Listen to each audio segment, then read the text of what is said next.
I have no idea if we're live yet. You get 10 points if you can guess what I'm listening to. Aha, we are live. Right, let's start this. So, quote of the week. We are not afraid to feel. We are, got that wrong already. That's a good start, isn't it? We are not afraid to fail.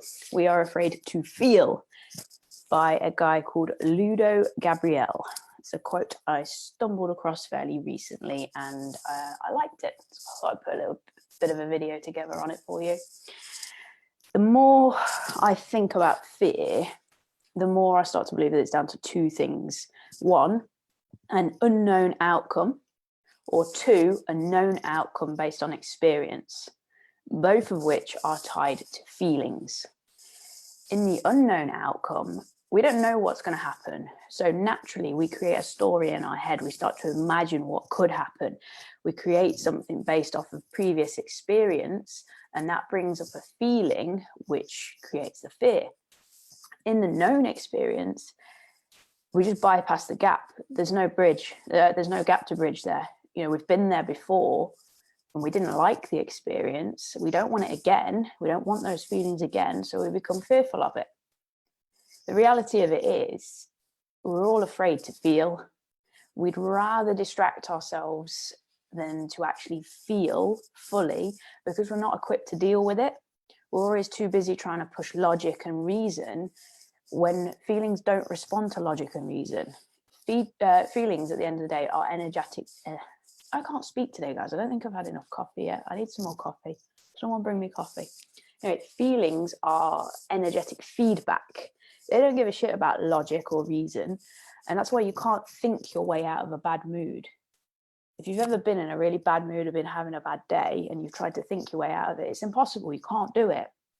You can state shift, so you can do something to produce a different energy and a different feeling, but that's very short term and it doesn't address the reoccurring patterns, because most of us, we have these little things that trigger us and they put us in that same mood, and it's a repeat. We're in this cycle, we're stuck, we're triggered, we go down that path again, we're triggered, we go down that path again. And you may be able to shift out of that and you may become really good at doing that, but it doesn't fix it. It doesn't fix that root trigger that's causing it. To do that, you've got to do a lot more work. It takes digging into things that don't feel so comfortable, and it requires guidance and the right tools to be able to experience something extremely uncomfortable, but to experience it fully and then be able to deal with it in a way that fosters growth rather than just sedating yourself against it. Anyone can do a state shift. I'll show you how to do a state shift now. Most of us do it daily. We use external methods to make ourselves feel better. And there's nothing wrong with that. There is a place for that, as long as you understand that it's not a long-term fix. I've had a really shitty week this week, and I'm okay with that. I know it will pass because I know that I'm supported by the right training and the right tools to be able to keep focus and not end up in that hole and get stuck. And that's where most people get it wrong. It's not the feeling that is the problem. It's how you deal with it, how you react to it. Most of us don't deal with our feelings. Our fear of feeling prevents us from finding absolution. It prevents us from dealing with it. And then we stay stuck in it and it reoccurs throughout our life over and over again. But outside of that, there are repercussions that go further than that.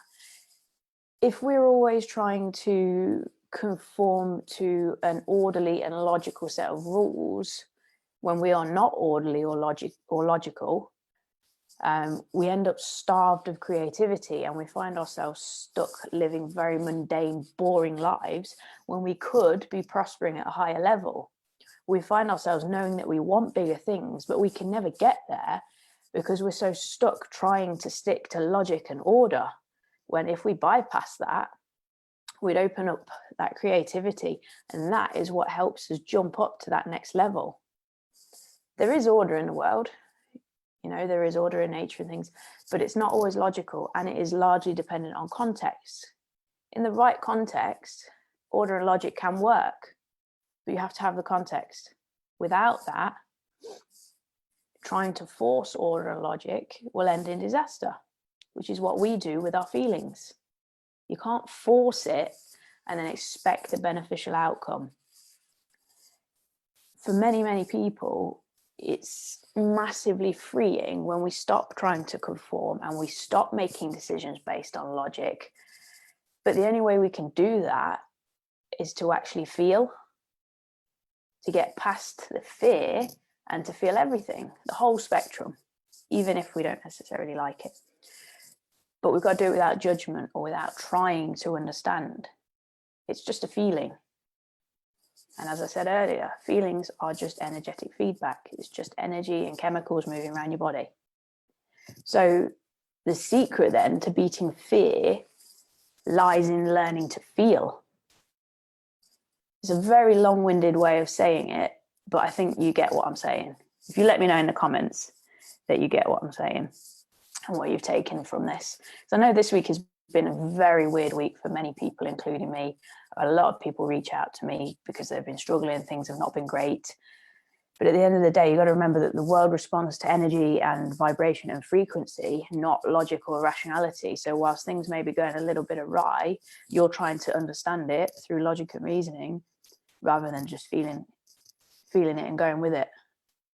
If you avoid things, particularly your feelings, you only serve to make them stronger. The more you push them down, the stronger they get, and eventually, boom. And then you start the cycle all over again. And it is easier said than done, but with a bit of training, it is entirely possible to reprogram yourself to think and feel in a way that brings you peace and power and purpose and ultimately greater prosperity within your life.